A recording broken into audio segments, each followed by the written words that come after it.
The following program is a special presentation of the Big Ten Network, produced in association with Purdue University.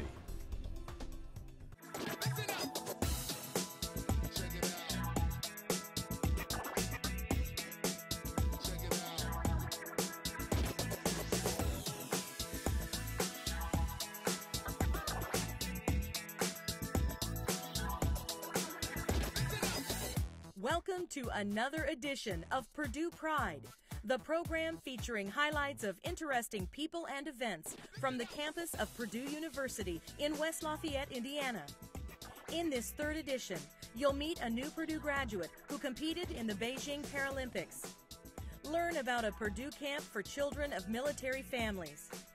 See Purdue students who spent spring break helping victims of Hurricane Katrina. Hear about Purdue's plans for the future, and see Purdue's first ever presidential inauguration. There's plenty to see in the next half hour, all on Purdue Pride. Check it out. That's better. That's a very nice position. Emma Preischel is as tough a competitor as you'll see anywhere. After graduating from Purdue in May 2008 with a degree in dietetics, she earned a spot on the U.S. National Adaptive Team, despite her left arm and shoulder being practically useless for rowing because of Erb's palsy, which has caused impaired muscle, nerve, and circulatory development in that part of her body. My left arm is not as strong as my right arm, and my range of motion is limited.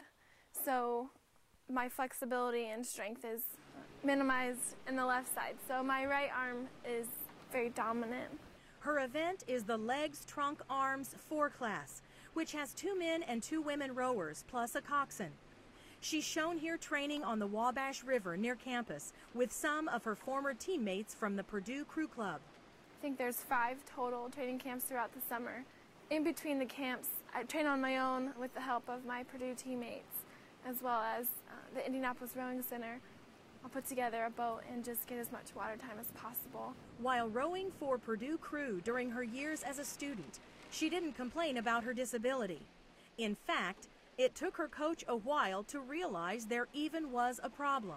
The Paralympics is a very special group of people, and to be selected for that is quite an honor. And Emma was a great rower here at Purdue, and her story of the 4 years she had here is really special. Probably for the first couple years, she didn't even tell anyone that she had a disability, and she really doesn't look it. Cusick was impressed how hard Emma worked to overcome her disability, and wasn't surprised by her success in making the Paralympic team. When I learned that she had a disability, but then she was still performing alongside and beating people that didn't have such a challenge to deal with, is probably when Emma's stature went up a little bit on the scale of here's somebody that's really going over and beyond what a normal, typical person might do for sport. Emma says she was honored to represent the United States at the Paralympics in Beijing, especially since this was the first year rowing was included among the sports. It's really going to challenge me mentally and physically in a way that I probably have never been challenged before, so I'm excited for that. It's quite an honor to be representing the United States, and to switch over from black and gold to red, white, and blue is something that I probably will never forget.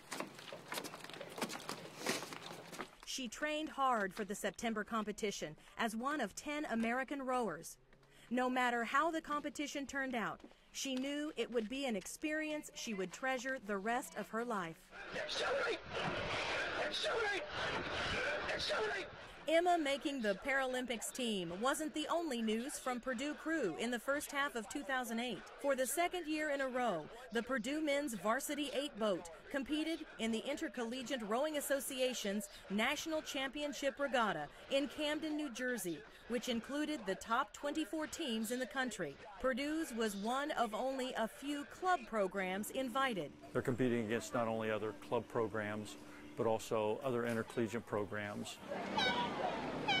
The resources the intercollegiate programs probably have are a little bit more than we have, but we don't use that as a crutch, we just use that as motivation. Earlier in the spring, Purdue captured the overall points trophy at the prestigious Dad Vale Regatta for the 7th time in the last 9 years. Purdue's men have won the top event there the last 2 years, and the women finished third after winning last year. Summer on the Purdue campus saw the return of a multitude of camps. A new one this year was Operation Purple, a free national camp offering support to the children of military families.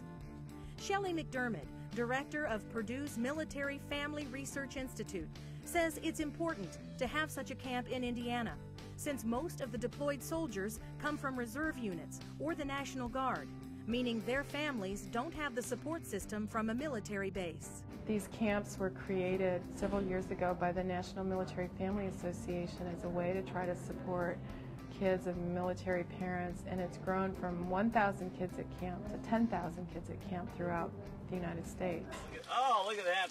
Operation Purple gives military children the coping skills and support networks necessary to better handle the challenges in their lives. One is by giving them experiences that connect them to military life. But the other thing is that they do spend a certain amount of time each day working on what it's like to be a military kid, how military kids are different from civilian kids.